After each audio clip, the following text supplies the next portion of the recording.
The ocean was black under the midnight sky. Only the soft hum of distant waves touched the silence, broken by the nervous footsteps of sailors darting across the steel deck of one of the Navy's most powerful aircraft carriers.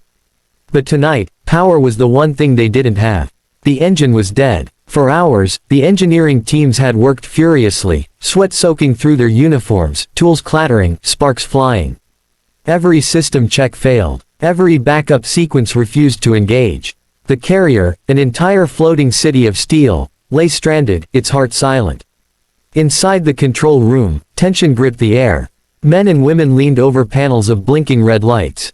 The chief engineer's voice cracked as he reported. "Admiral, we've tried everything. We can't restart her." The admiral, a seasoned man with gray streaks in his hair and eyes sharp as the ocean horizon, stood with his arms behind his back. His jaw tightened. He knew what this meant.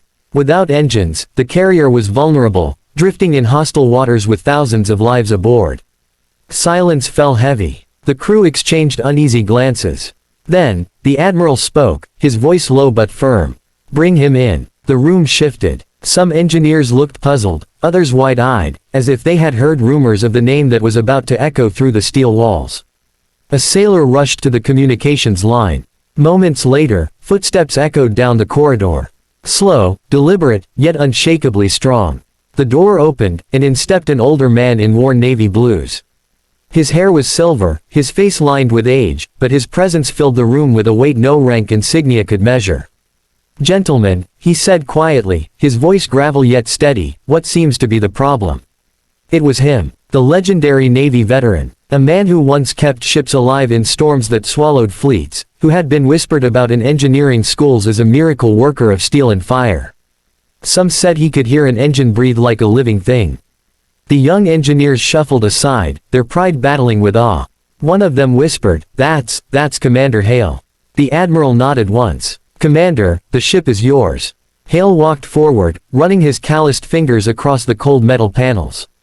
His eyes scanned the readings, not with panic, but with the calm of someone who had faced chaos before, and outlasted it. He crouched by the main console, listening. He tapped the side of the panel, then closed his eyes, as if the carrier itself was speaking to him.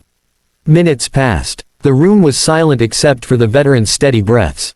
Finally, he stood and said quietly, "You've been treating her like a machine. But she's more than that.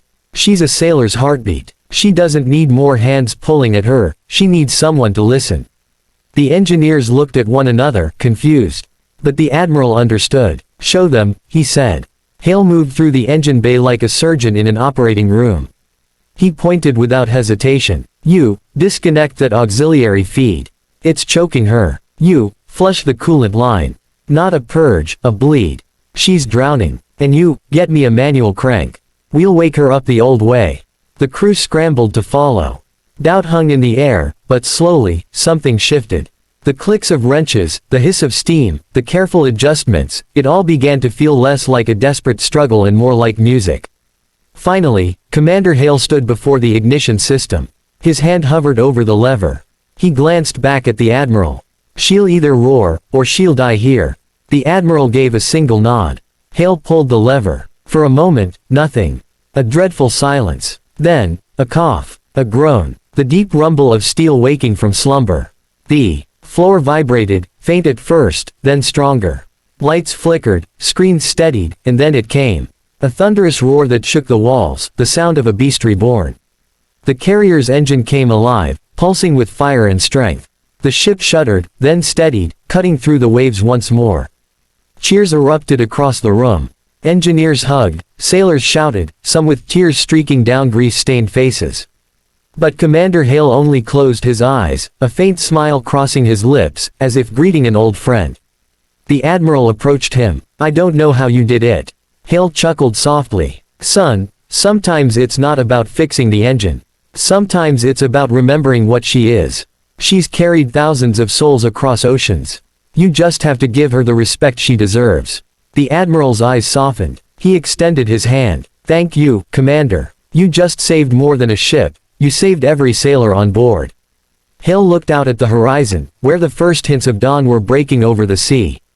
His voice was quiet, almost carried away by the wind. "I didn't save her. She saved us. just like she always has. The camera would linger on that sunrise. The ocean stretching wide, endless, the carrier moving forward once again, alive because of one man's wisdom and the steel heartbeat of a ship that refused to die.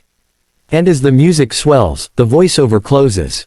Sometimes, when machines fail, it takes more than skill to bring them back.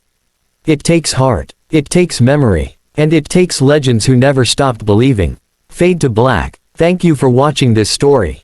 If it touched you, don't forget to like, comment, and subscribe for more stories that remind us of courage, honor, and the strength to never give up.